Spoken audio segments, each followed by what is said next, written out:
Okay. So today we are very happy to have Felipe Figueroa from the University of Mons, who's going to tell us about heavy string states. Take it away. Hello, thanks a lot for the opportunity to speak here. It's nice. I mean, I don't consider myself a string phenomenologist, so it's always nice to speak to a bit of a different community, even if related, of course.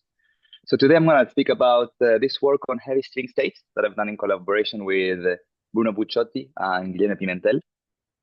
And well, the main results in a nutshell are the following. So what we do is, first of all, we come up with a very efficient algorithm to produce, but to determine the spectrum of the open bosonic string in a level by level basis, together with the oscillator representations for this state using Lycon gauge. And then perhaps the most interesting part is that we managed to go beyond this level by level construction and use this low level data to obtain one particle states for infinite families of states that one can interpret as Regge trajectories, together with their oscillator representations, which of course is what you want if then you want to scatter these massive particles, which is of course our motivation. But prior to do this, I mean, you need to know the spectrum. So this is what this talk is going to be about. So the idea is that I will tell you first the level by level construction, doing some simple examples, and then I will tell you how to uplift this to obtain infinite families of single particle physical states. But before, maybe let me spend 5 minutes on motivations. So the idea is the following. So we know that string theory is one can think of string theory as a consistent theory of infinitely many interacting massive higher spin particles. And we know also that in principle, usually the case with higher spin theories is that if one computes scattering amplitudes involving higher spin states, these have very bad UV behavior. They grow very fast with energy, and this brings problems connected to unitarity. And the reason why string theory is expected to be a good UV completion for gravity is that somehow all these infinitely many massive higher spin states conspire to render amplitudes UV finite. They decay very, very quickly at large energy. So the higher spin massive spectrum is responsible for this. So it's a very important aspect of string theory, yet it has been very poorly studied since the beginning of string theory. And the reason for this is that while we know in principle how to obtain the physical spectrum, namely, I mean, we need to, in the covariant formulation, we need to impose the Virasoro constraints and all that. In practice, it's very hard to access heavy state. The constraints become very cumbersome. One has exponentially many states as you go up in energy. So the question we want to answer is whether there is a way in which we can access the excited spectrum efficiently, with the goal of computing, for example, its interactions, their couplings, but this will be left for future work. So these questions are, I mean, even if they could have been answered in the 70s, they are quite timely. There's this, on the one hand, there is this new approach of trying to bootstrap string theory, basically building it from first principles, or some people present it as finding the mathematical question to which string theory is the answer to. And for this, the spectrum of one particle states and their couplings is very, very basic data that one needs to know in order to pursue this approach. And more generically, so the on-shell approach for scattering amplitudes, even forgetting about string theory, has proven to be super fruitful in the last decade. And for this, the basic ingredients are one particle states and their couplings. These are the main building blocks. And the fact that in string theory, we don't know them, despite having done string theory for about 50 years already, is quite, yeah, I would say it's an important missing information. And also there's this story about relating excited string states to black holes, this older Horowitz-Polchinski-Sanskin correspondence, but also newer works by groups like, I don't know, Di Vecchia, Cangemi, Massimo Bianchi. There's been quite some interest in this area. so this is for the motivations. And now let me remind you very quickly how the setup works, how one can build a spectrum of the open string. So as I briefly mentioned, and I'm sure you remember, in covariant quantization, what happens is that one sees that there are ghosts in the spectrum, and to project them out, you need to impose the Virasoro constraints to define the physical Hilbert space. This is in principle known how to do, but it becomes quickly intractable. So a way to bypass this problem, and what we did in our work, is to just work in light-on gauge. Light-on gauge, if you remember from your course on String Theory 101, the idea is that already at the classical level, you restrict to the physical Hilbert space, and then you only quantize these degrees of freedom. So there are no ghosts. You only work with physical states. And these are spanned by these light cone oscillators that only point along the transverse directions, which for the open bosonic strings, since we're in 26 dimensions, these are 24 directions transverse to the string.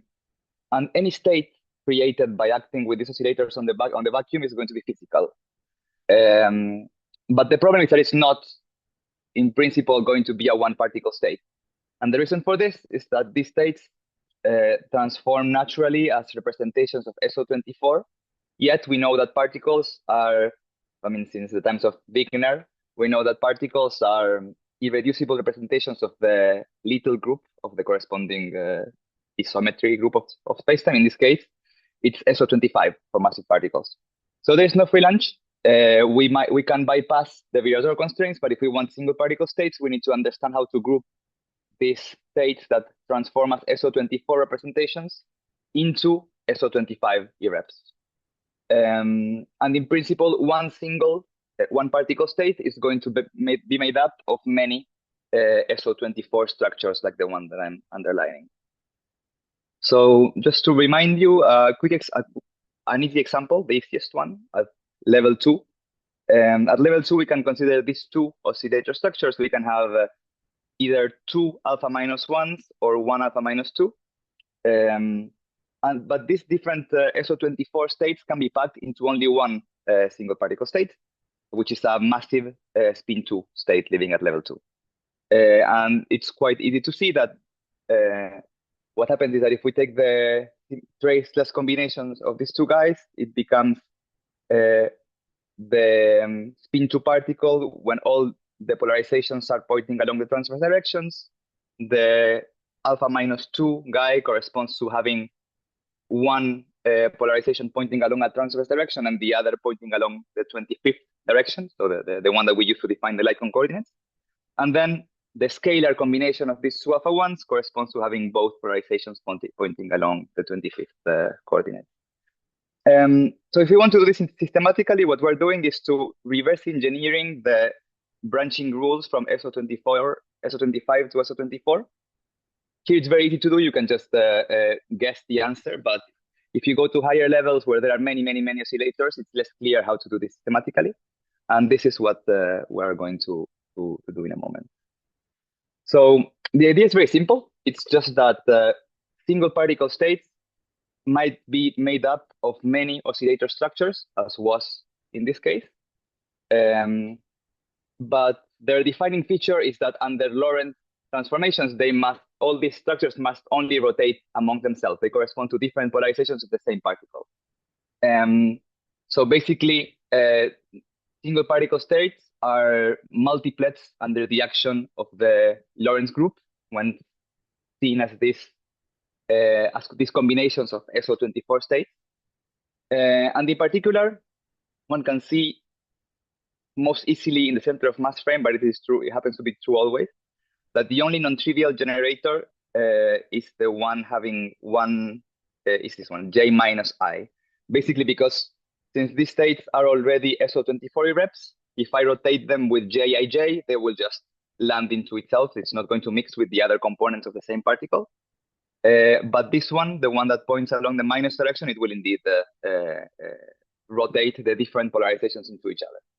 And continuing with the previous example, if one, say, starts from the scalar component of the massive spin 2 particle, and one applies the Lorentz generator J minus I, one obtains an object with only one transverse index I, which naturally corresponds to this object.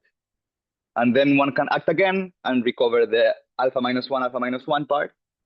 And something important is that if one acts yet again, say with J minus K, we must necessarily annihilate the state. And the reason for this is that otherwise the resulting object would be some object with 3 Lorentz indices, but at spin 2, there is no such particle. Or another way of saying it, sorry, at level 2. But another way of saying it that this is a spin 2 state. There is no polarization with 3 indices. So acting with the Lorentz generator on the structure that has the largest number possible of indices will just kill the state. And for this reason, we call this basically the piece of the state with the SO24 Young tableau equal to the SO25 Young tableau, defining the particle as the maximally spinning representative. It just has the same symmetry as its SO25 counterpart, and it's annihilated by the action of the Lorentz generator. So in a sense, the Lorentz generators along the 1 minus direction act in a way that is resemblant to raising and lowering operators in a lowest weight representation. So it's not fully precise, this intuition, but it's good enough that it helps to understand what's going on. Right. So let's proceed with a more complicated example. So as I said, there are these special parts of single particle states called the maximally spinning representative, which have as SO24 tensors, they have the same symmetry as the SO25 particle they correspond to. And they are annihilated by J, so they belong to the kernel of Ji minus. And as I said, the important point is that they imply the existence of their corresponding SO25 particle.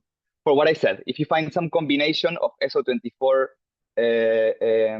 structures with a given Young symmetry that is annihilated by the action of the Lorentz generator, it means that they basically sit at the top of their irrep.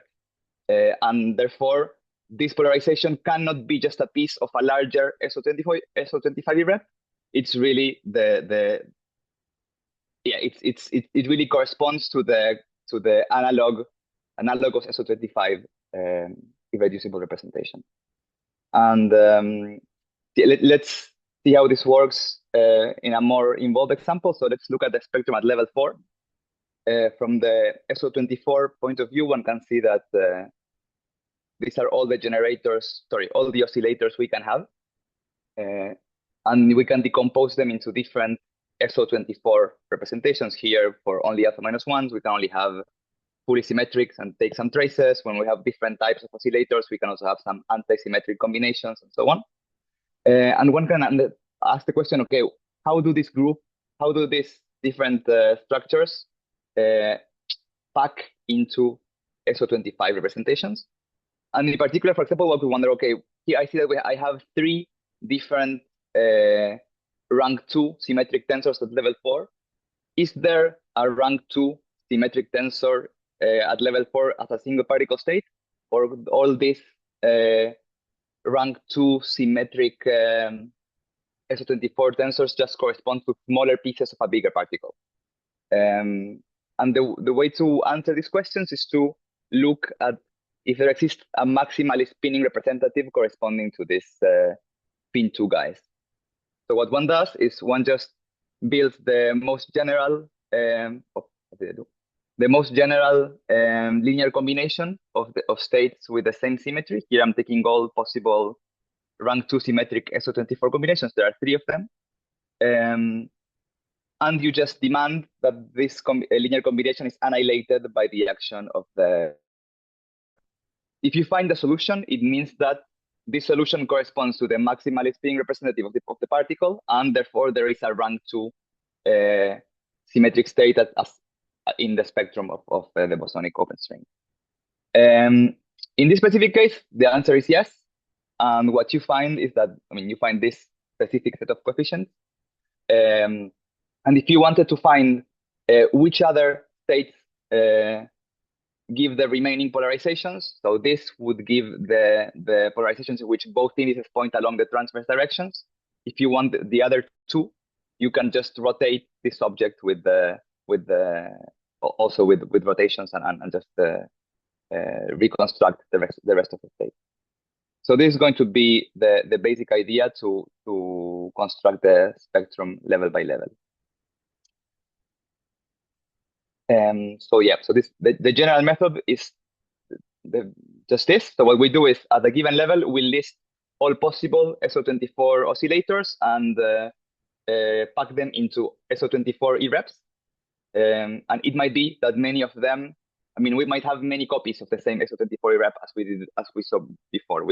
In the previous example, we had 3 rank 2 symmetric tensors.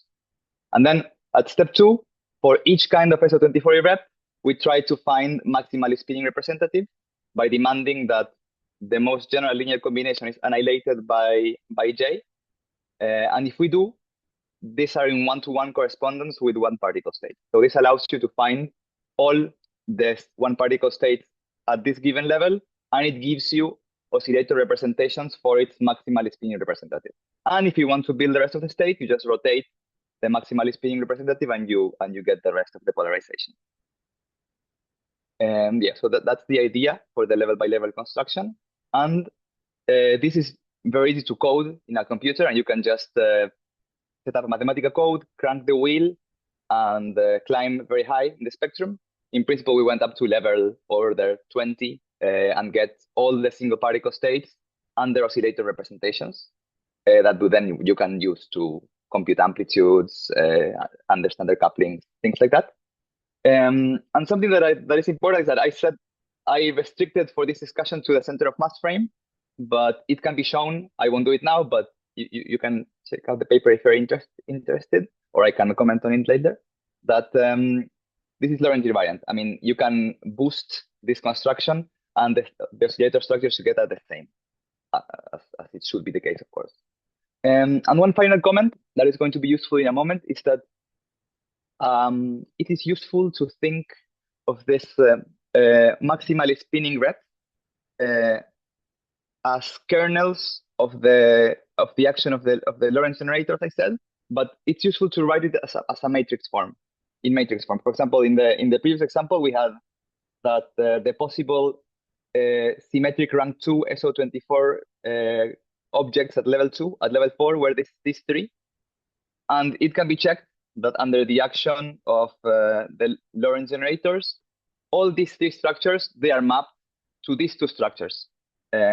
These are, if you want, these are a basis in which you can write the output of the action of the Lorentz generator.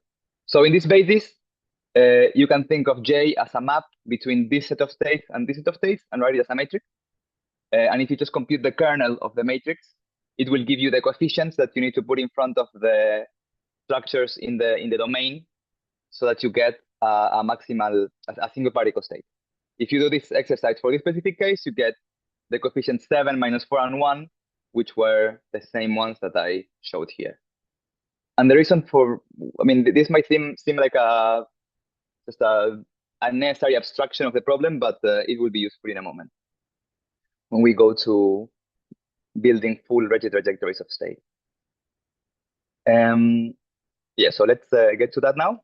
So the idea is that, well, we know from that in string theory, typically states tend to line up into Regge trajectories, namely infinite families of states, whose defining feature is basically that if one starts from the bottom of the trajectory is defined by climbing 1 unit of mass and 1 unit of spin at a time, which at the level of Young tableaus, one can think of it by starting from one state at the bottom of the trajectory, and at each level adding 1 alpha -1 oscillator and to the first row. And that way you get the 1 extra index and 1 extra unit of mass for each state at the trajectory. And so that's how you climb up a Regge trajectory. You just add alpha -1 step by step. This is just a picture to show what I said in words. So for example, if you look at the leading Regge trajectory, which is famously made up of rank n symmetric states at level n, you just start with the tachyon, which is a scalar, and start adding boxes in the first row. You can also consider other trajectories. For example, this is the rank 2 symmetric state at level 4 that we were just looking at.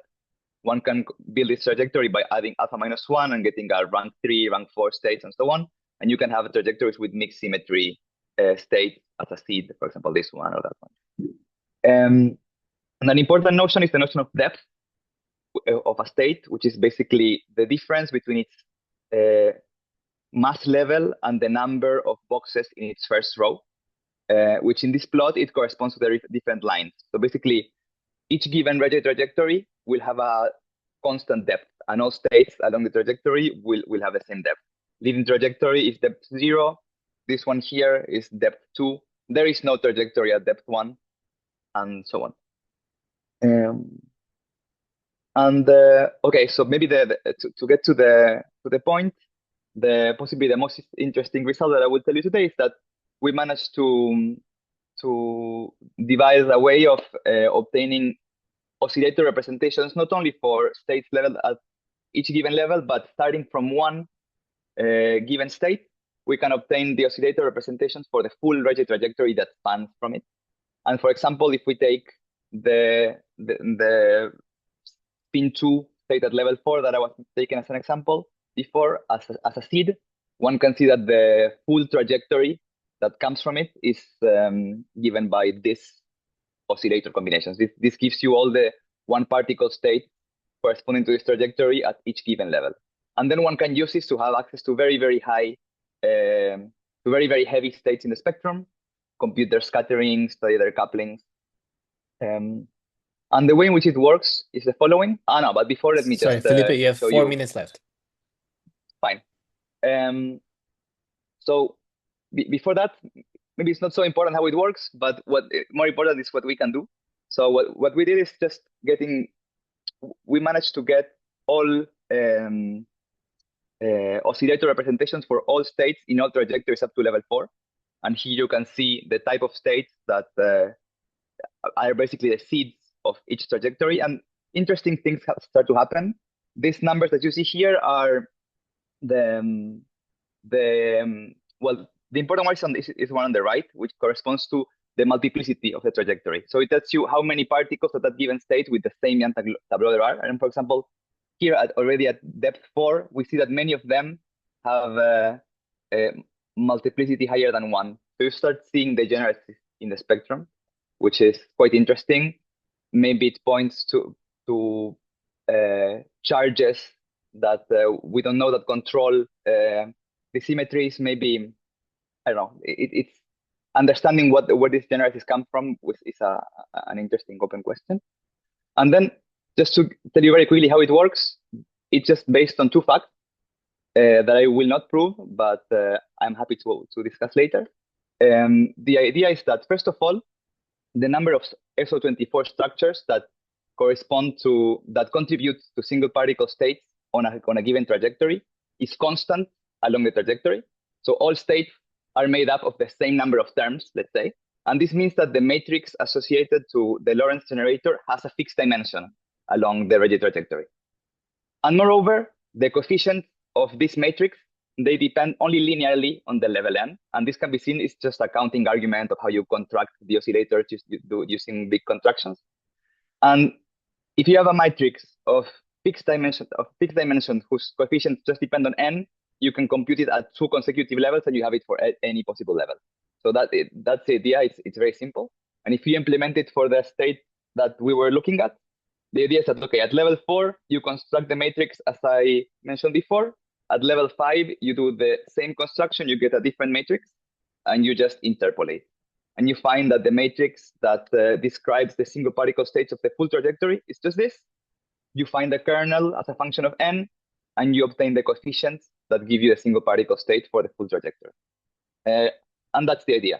You can do this for more complicated states, but the construction will always be the same. And then maybe as a final remark, let me say that something that we also explored is that you can also move along, say, different directions in the space of state, and also find closed form expressions for all the single particle states living in things that we call generalized trajectories, which basically correspond to not only adding states on the first row, but adding boxes on many rows at the same time. Here, for example, what I do is adding both boxes in the first and in the second row at the same time. And here I'm adding rows instead of boxes. And you can play the same sort of games, building the associated matrix and obtain closed formulas for the single particle states lying in these infinite families. So it seems like what this tells you is that the spectrum seems to have a very some very interesting recursive structure that one can use to, starting from finite amount of data, reconstruct infinitely many single particle states along many different directions in the space of state. And I think that this is possibly the main takeaway message from this talk. And then this can be used to study different features of string theory and try to probe maybe some of the mysteries of the of the very heavy states in theory. And I think that this is possibly all I wanted to say. So let me just finish with a recap. So what I tried to show was how one can, first of all, construct in an efficient way that is very algorithmic all the single particle states on level by level. But then I also showed a way to go beyond this framework and obtain at once the oscillator representations for infinite families of one particle state, which provides a systematic framework for exploring the massive spectrum and also its regularities and its different features. And of course, some future directions. An obvious one would be to go beyond the open bosonic string and do closed strings or fermions. There is no abstraction, it's just slightly more technical, but this same logic can, of course, be implemented in that case. It would be interesting to understand where these degeneracies come from, the degeneracy in the spectrum, I mean, and what are the underlying structures that relate different states among each other. And then, of course, and what actually was and is our motivation to study this is to study amplitudes between these excited states. Once that one has these closed formulas for full Regge trajectories, one can hope to compute generating functions for all the amplitudes in the trajectories, and that's something that we are working on at the moment and should be out soon. Maybe next time I can tell you about this. I think that's it. Thank you. Thanks a lot, Felipe. Are there questions for Felipe?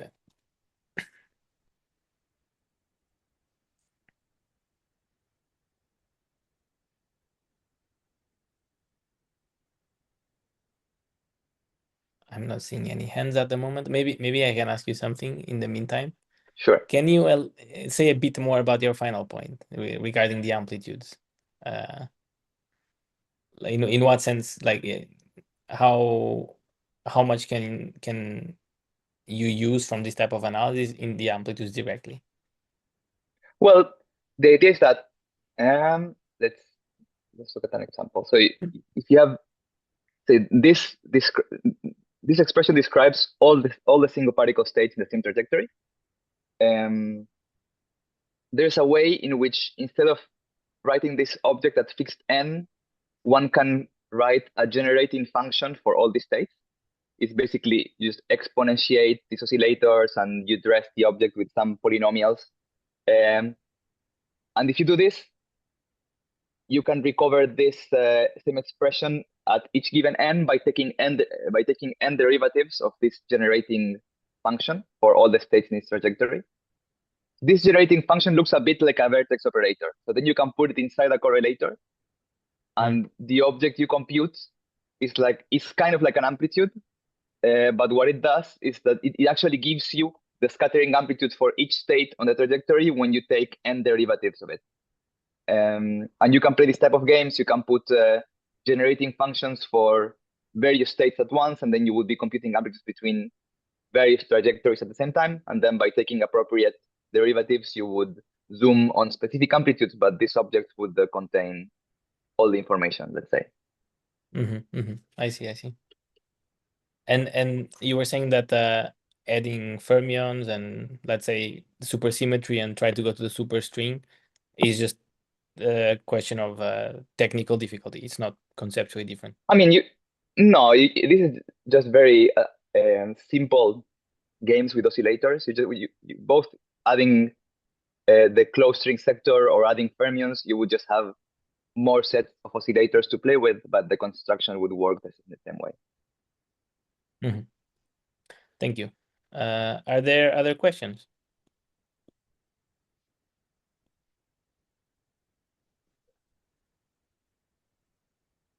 Okay, I don't think so. So let's thank Felipe again for his nice talk. You're welcome. Thank you for the invitation.